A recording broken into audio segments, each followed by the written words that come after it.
Minha mãe era crente, era uma serva de Deus. Quando ela dizia para mim: Dalva, isso aí não é anjo, isso aí não é santo, isso é diabo, Dalva. Eu dizia: não, mãe, isso aí não é meu santo, que isso? Não é assim. São os meus santos, são anjos de luz, são deuses. Olha, fique na sua que eu estou na minha. Faça o seu caminho, eu estou fazendo o meu. Lá na frente, mãe, a gente se encontra. Ela dizia: não, minha filha, eu vou para Jesus, nesse caminho você vai para o inferno. Eu dizia: aqui, o inferno é aqui. É isso que muita gente acha, não é verdade? Que o inferno é aqui. Mas até agora eu não vi aqui nesta terra choro, pranto, nem ranger de dentes. E a Bíblia diz que no inferno há choro, pranto e ranger de dentes. E há mesmo, porque eu estive no inferno 2 vezes. A primeira vez Satanás me levou. A segunda vez, o meu Senhor chegou para mim e disse assim: minha serva, eu vou te mostrar agora o verdadeiro inferno. Porque o que o teu adversário te mostrou não é como ele te mostrou. E é terrível, não é? É terrível, você vai saber depois. Ali, enquanto estava essa festa de orgia, eu conversava com o diabo. E eu perguntei para ele. Eu tenho muita curiosidade, porque em todo terreiro de Umbanda, Candomblé, Espiritismo, há sempre um altar com todos os santos, imagens e tudo mais, né? Dos católicos. E eu perguntei para ele, eu disse: olha, quando eu era freira, essas imagens todas falavam comigo. Elas falavam comigo e eu tinha medo. Hoje eu não tenho mais medo. E elas ficaram mudas. Por quê? Por que ela agora não fala? E ele começou a dar risada. E ele disse: olha, está meu lado. Quem falava com você era eu. Eu falei: mas como sem imagem de Jesus? Ele disse: para mim é fácil. E da mesma forma ele transformou aquela fumaça e entrou na imagem, e da imagem ele começou a falar comigo. Ele disse: para mim é fácil. Em cada imagem há um espaço. E dentro desse vazio eu fico e falo e ouço o que as pessoas estão falando e os meus companheiros também. Eu falei: se for de ferro, de madeira, de pedra? Ele falou: nós ficamos por trás. E assim eu estou ouvindo os pedidos deles e eu posso acompanhá-los e fazer. Eu falei: eu fiz muitas pernas de gesso para ser curada da minha perna. Eu amarrei muita fita, acendi muita vela para os santos, principalmente para a Aparecida. Levei para essa mesquita aí da Aparecida tanta perna de gesso para ser curada e não fui. Por que não me curou? Ele disse: olha, tá, meu pai, eu não curo. Ele disse: para mim, eu engano os trouxas. Foi o que ele falou. É assim que ele chama o homem. Ele disse: quando a doença é no homem, eu ponho na mulher. Se é na cabeça, eu ponho na barriga. E assim eu vou mudando as posições e eles pensam que estão curados. Eu falei: e por que você perde vela? Por que muita vela? Para fazer um feitiço precisa de tanta vela, fazer uma macumba precisa de tanta vela. Por que você perde tanta vela? Ele disse: porque eu não enxergo a luz. Eu falei: mas durante o dia o sol clareia toda a terra. Ele falou: mas eu não enxergo. O que ele explicou para mim? Ele disse que ao redor dele havia uma escuridão muito forte e ele só enxergava a luz da vela. Ele disse que era guiado por aquela luz. Então tanto ele como os companheiros, os demônios, seguem na direção daquela vela e ela fica ali. Quando ela apaga, esses demônios começam a infernizar a vida das pessoas para que elas voltem a acender mais vela. Por isso que é uma vida de opressão, de doença, confusões, contendas, brigas, dissensões, tudo isso dentro de uma casa. E há pessoas que acendem vela para as almas, atrás da porta, embaixo do tanque, esses copinhos de água, né? Tudo isso é coisa de Satanás. Você está trazendo demônios para a sua casa.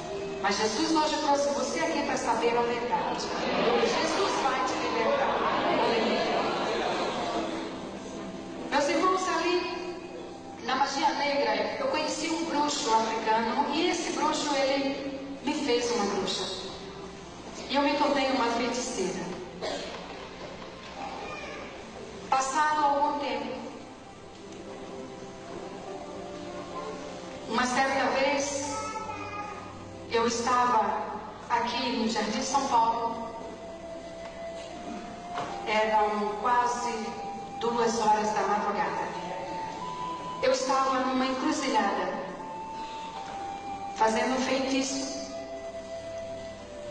E eu estava mexendo a farofa, acendendo a vela, quando Deus falou comigo pela primeira vez.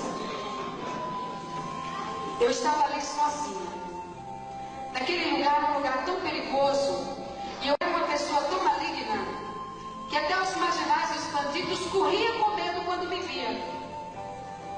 Muitas das vezes eu pulava os muros do cemitério para desenterrar defunto, para fazer macumba, e os bandidos, quando eles me viam, eu passava por eles, eles estavam fumando maconha ou então assaltando, eles saíam correndo. Eles diziam: não mexe com essa mulher é o diabo. Era dessa forma. Meu coração era uma verdadeira pedra. Eu não tinha sentimentos nenhum dentro de mim. O ser humano era menos que nada. Minha filosofia de vida era primeiro eu, segundo eu, terceiro eu. O resto se dana. Era isso que eu dizia. E eu estava ali naquela madrugada fazendo aquele feitiço, quando passou um homem vestido de branco e não chegou a 5 metros, ele parou e voltou.